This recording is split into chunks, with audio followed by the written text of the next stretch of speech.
Hey everyone, welcome to the Poplar Report. We got a bunch of things that we need to cover in this episode. A whole bunch of reports coming from you guys from around the country as well as around the world about what you're seeing on store shelves and what you're seeing at your businesses or hearing things. We got a major warehouse fire, a chemical fire in North Dakota we're going to be covering, and we got this major wastewater treatment where they dumped 500,000 gallons of untreated sewage water into one of the major rivers out in Oregon. Let's jump into all those things. And first, we want to thank our sponsor, Genesis Gold Group, who helps bring these videos to you. They do a fantastic job moving people out of stocks, bonds, and over into silver, gold, platinum for their retirement accounts, IRAs, 401ks. You'll find that you'll hear a little more at the end of the video.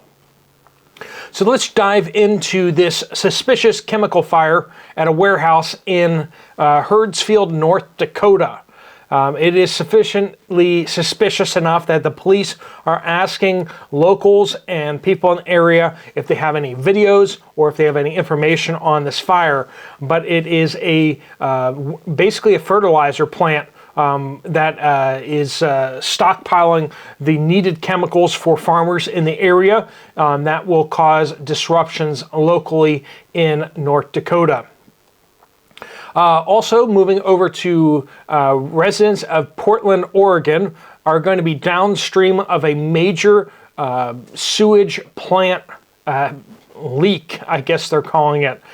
Basically, what happened is in the last stage of the water treatment, they disinfect the water before they release it. So they pump in sodium hypochlorite, which is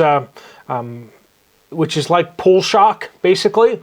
They pump that in. That's what they use for water treatment before it goes in. That's what gives it its chlorine kind of taste and smell to tap water. That they use that or potassium hypochlorite.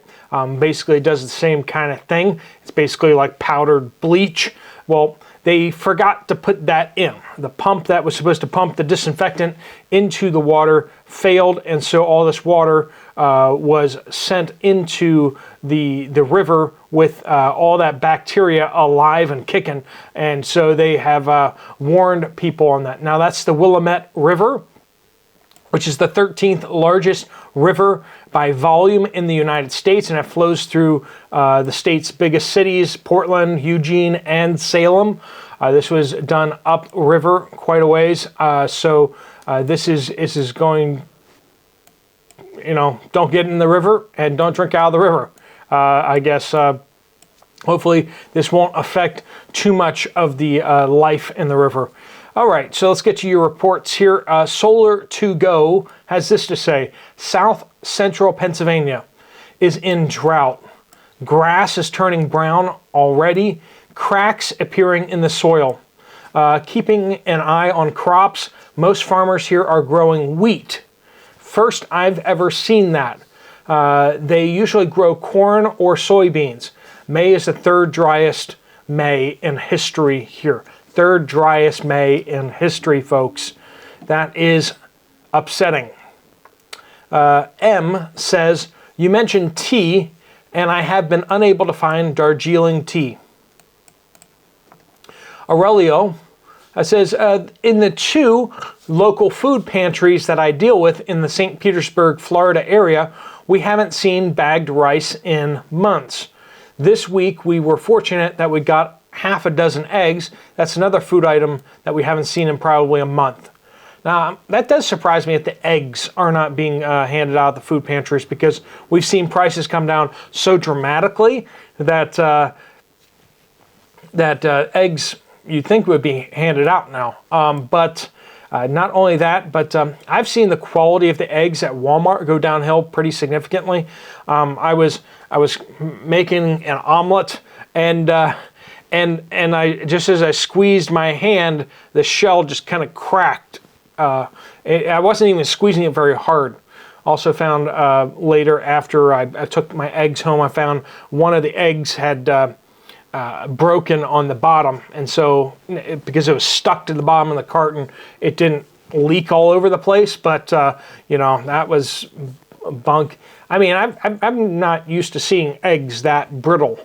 of shells and such. But I've seen that on 2 cases of Walmart eggs just recently. So I don't know if you guys are all seeing that too. If you have Walmart, if you get Walmart eggs, let us know if you're seeing any kind of issues with those. This is from Emily. The government is buying Keystone beef. It's what Mid-Ohio Food Bank is giving out instead of canned chicken. That would explain why we're seeing such shortages of canned beef in the Keystone name. That would explain why they're all disappearing off the shelves if food banks are buying them up to give them out. Which would also kind of make sense because the price of canned chicken has gone up so high that suddenly canned beef doesn't seem so unreasonable. This is from New Mexico Life. They say, rural New Mexico. Walmart completely out of seeds for planting. They reduced the coffee section by half, pretty much only carrying the expensive varieties of coffee and Folgers, particularly like the K-Cups. Michael says, Aldi's in mid-Michigan also has no store brand corned beef, has just name brand. It's been this way for months. Also, no cornstarch on the shelf. I'm hearing that from a number of you guys out there. No cornstarch where you are. This is from Wolf. Netherlands. Prices of tobacco are up 25% since last week.